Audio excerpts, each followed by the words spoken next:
Joining me to talk about that is Aon India's partner, Jang Bahadur Singh, who's joining us live right here on the show. Happy to have you on the show. Thanks so much. You know, Aon every year, of course, comes out with its annual survey on where salary projections are going. You folks were also talking about this exuberant spot in the economy, how the new economy was competing with the old economy. First up, with the kind of headlines that have been coming in the last few weeks, have things changed on ground when it comes to hiring, when it comes to kind of offers that are being made? Be a part of your show today. I think you're right. When we were exiting 2021, all indicators were that the startup space was really in strong hands and it will continue the growth momentum.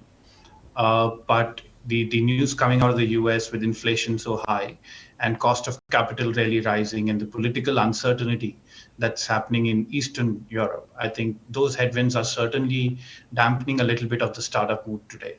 While if we and the startup world itself, if we look at how it's structured right from Series A, Series B, right up till late stage or pre-IPO, I think there are two stories that are parallelly playing around.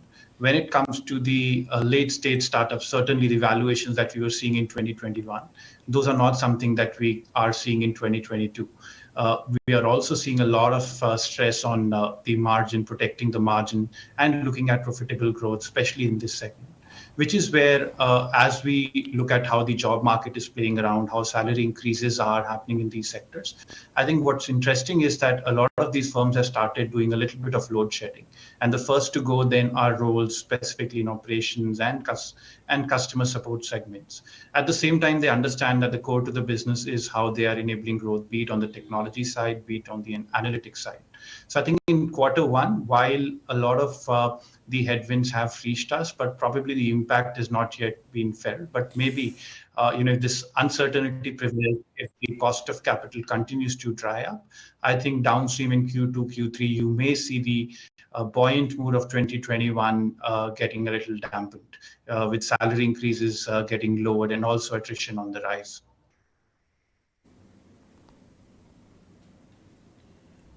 So tell us something. You know, we've seen mass layoffs now. Unacademy 1,000, Meesho, backed by SoftBank, etc., had to lay off 150 people. The list goes on. Look what happened with the Trell. You got Lido. The list goes on. It's on our screens for our viewers as well. So when you have these mass layoffs, have things changed on grounds when it comes to people being offered jobs by startups and unicorns? Yeah, I think what's been interesting in these layoffs, while we are seeing a whole spate of them, a lot of that is also what I would call as load shedding. These are not your high-paying critical growth areas like technology. The layoffs are not en masse happening in, say, your marketing or analytics teams within the names that you speak of. A lot of the layoffs have been around what you call quote-unquote operational areas, and which is where for now, at least when it comes to the critical roles, the mood still remains buoyant, wherein if you also look at the number of startups that have come up in the Q1 itself, I think when it comes to technology talent, when it comes to analytics talent, I think while it's not, the demand for talent is not as high as what we were seeing in 2021, but certainly investment continues to happen, especially from domestic players, and which is where I think for technology talent per se, it's not going to be, the opportunity still exists for individuals to enter this segment. But yes, on other areas, operations, especially in late stage, I think there's a fair amount of pressure that we're seeing in the industry now.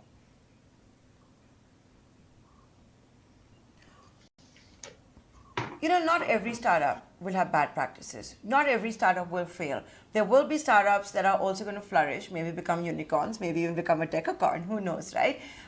So someone at Aon, a partner at Aon, who leads the tech practice, who better than you to talk to us about this?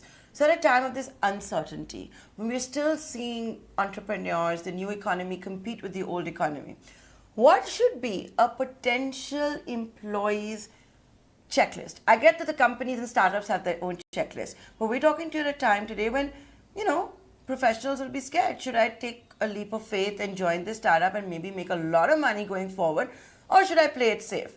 What could be a ready rec now? No, absolutely. I think the employee today is much more aware than in the past, and especially when we look at how social media is impacting the employee value proposition or the employer brand of startups today. I think it's a fairly good source of information of any prospective employer. As an employee today, I think one of the first things that one will need to look at is the track record of the founder. A lot of the founders today are serial entrepreneurs who have had potentially successful exits in their past. And it's just very important to understand the pedigree of the founding team of the startup itself.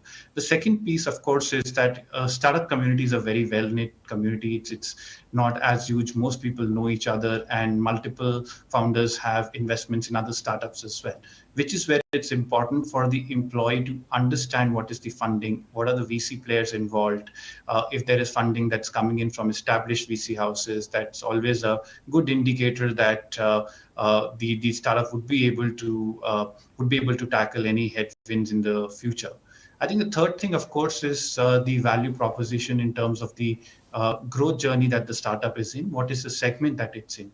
Now, if we look at the startup sector today, if we look at edtech, we look at fintech, we look at SaaS, all of these are areas which we've seen massive growth in.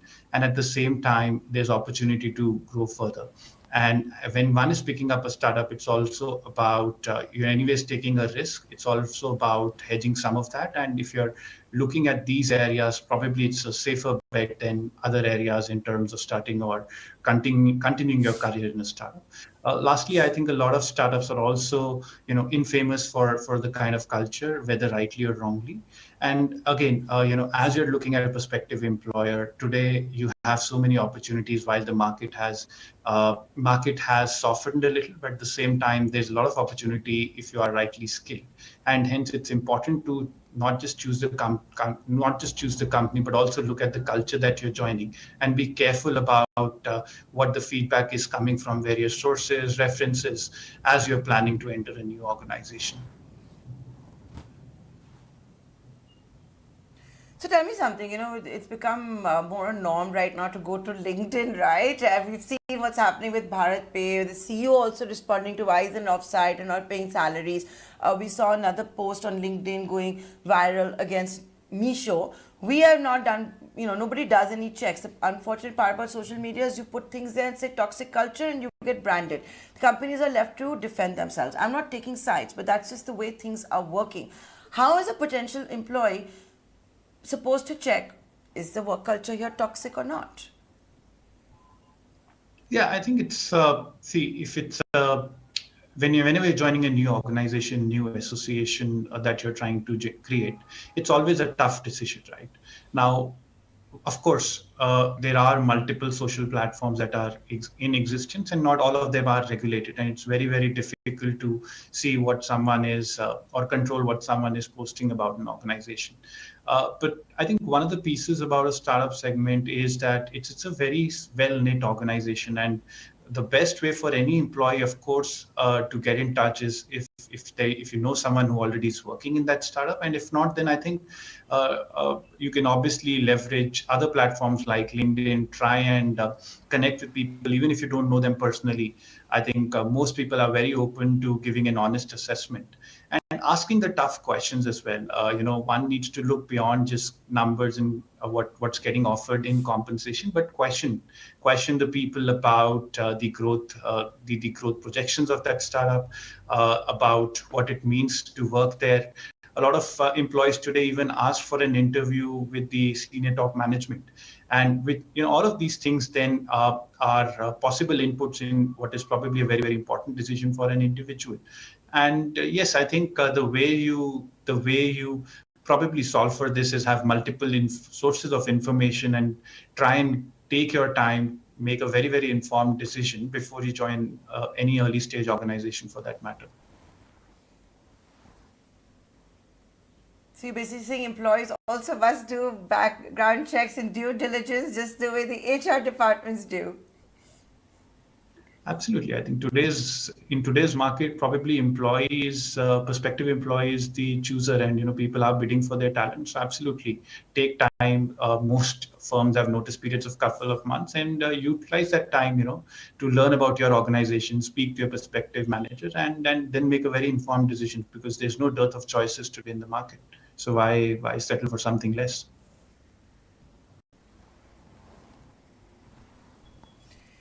What about this entire argument of like, because you've got the bad news that's coming in right now about startups, should you join a startup or should you play it safe and join a multinational company?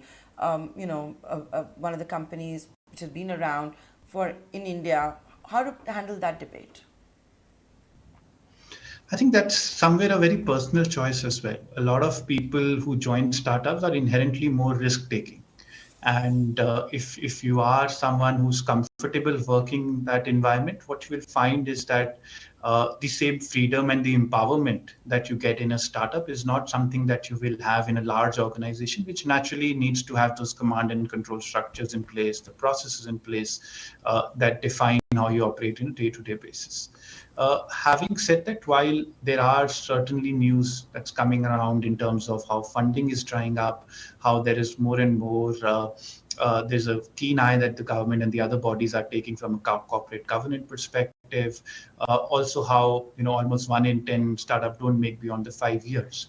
But at the same point, I think the argument for anyone who's joining a startup is about how you're part of something, creating something that is either very new, or you're trying to mimic an organization growth in a couple of years, what it generally takes a decade to do. Or it's about wealth creation opportunity through participation in equity, or being acting as an owner. And I think while all of the news that we spoke of is true, but none of these drivers have gone away. If you look at Q1 itself, while in 2021 we had about 45 plus new startups that were created in Q1 also. In 2022, there are 10 new unicorns. Correction, I think in 2021 we had 44 unicorns that realized that valuation. In 2022, the number has been 10 itself, and which is where I think the fundamentals of why people look to join an early stage organization, about hyper growth, about creating something new, about an opportunity of wealth creation.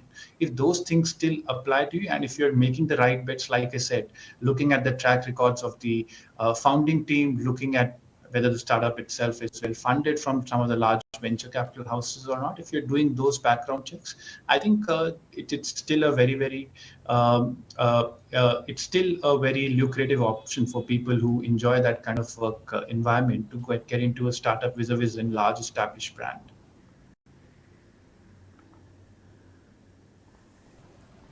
Okay, so food for thought there. Thanks so much for joining us today live on Startup Central.